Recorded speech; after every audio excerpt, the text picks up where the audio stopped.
যদি এই বিদ্যালয়টা ভেঙে যায় তাহলে আমাদের বিদ্যালয়ে আমাদের বিদ্যালয়ে 375 জন শিক্ষার্থীর ভবিষ্যৎ অন্ধকারে চলে যাবে।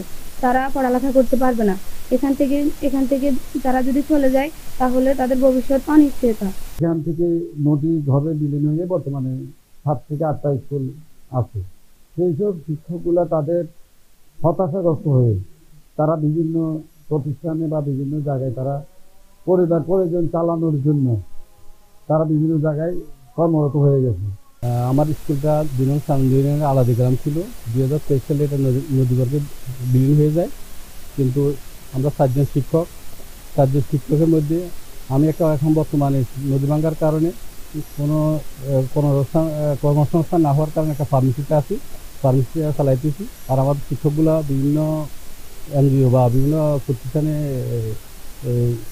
জব করতেছে। আমাদের এই যে নদী ভাঙনের কারণে এই 2 নং আনন্দ ইউনিয়নের যে প্রতিষ্ঠান প্রাচীন বিদ্যালয়গুলি ছিল সেগুলি সব নদী ভাঙনের কারণে সব বিলীন হয়ে গেছে। এতে এখানকার যে শিক্ষকরা ছিলেন সেই শিক্ষকদের অসহায় অবস্থা, তারা এখন নির্মম জীবনযাপন করতেছে। পাশাপাশি যে ছাত্রছাত্রীগুলি ছিল সেগুলি ঝরে পড়ে গেছে, সেগুলি অশিক্ষায় বিভিন্ন জায়গায় ছড়িয়ে ছিটিয়ে পড়ে গেছে। বর্তমানে আমরা যেই অবস্থানে আছি, আমাদের এই যেই 2 নং আনন্দ ইউনিয়নের ভাঙনের অবস্থান এটি খুবই ভয়াবহ। এই ভবনটা নদীতে পড়ে গেছে। নদী ভাঙার কারণে উপজেলা নির্বাহী অফিসার এটা টেন্ডার দিচ্ছে। টেন্ডারের মধ্যে একটা পক্ষ ভেঙে নিচ্ছে। এভাবে আপনি পূর্ব দিকে যত যাবেন আর 10টা সরকারি এবং স্কুল প্রতিষ্ঠান, শিক্ষা প্রতিষ্ঠান আছে, কালভার্ট আছে, ব্রিজ আছে, রাস্তা আছে, পড়ে যেতেছে। আর বাকি 2-4টা যেগুলো আছে এগুলো দেখবেন যে 5-6 মাসের ভিতরে পড়ে যাবে। এই চানন্দীবাসী যদি স্থায়ীভাবে কোনো ব্লক না হয়, অসংখ্য শিক্ষা প্রতিষ্ঠান এবং ধর্মীয় প্রতিষ্ঠান আছে, এগুলা নদীর গর্ভে বিলীন হয়ে যাচ্ছে। ফলে কি হচ্ছে, এই চানন্দীবাসী শিক্ষা থেকে বঞ্চিত হচ্ছে এবং শিক্ষার যে অবকাঠামোটা আছে এটা থেকে পুরোপুরি বঞ্চিত হচ্ছে এবং শিক্ষা ব্যবস্থা পুরো ধ্বংস হয়ে যাচ্ছে। আমরা সরকারের কাছে আবেদন, আমাদের এই চানন্দীবাসীরা যতটুকু আছে এটা স্থায়ীভাবে ব্লক হয়। আমার এই মাদ্রাসাটা নদীর কবলে বিলীন হয়ে গেছে। এই মাদ্রাসাটা এখান থেকে খুলে ওই যে এখানে দাঁড় করা রাখছি।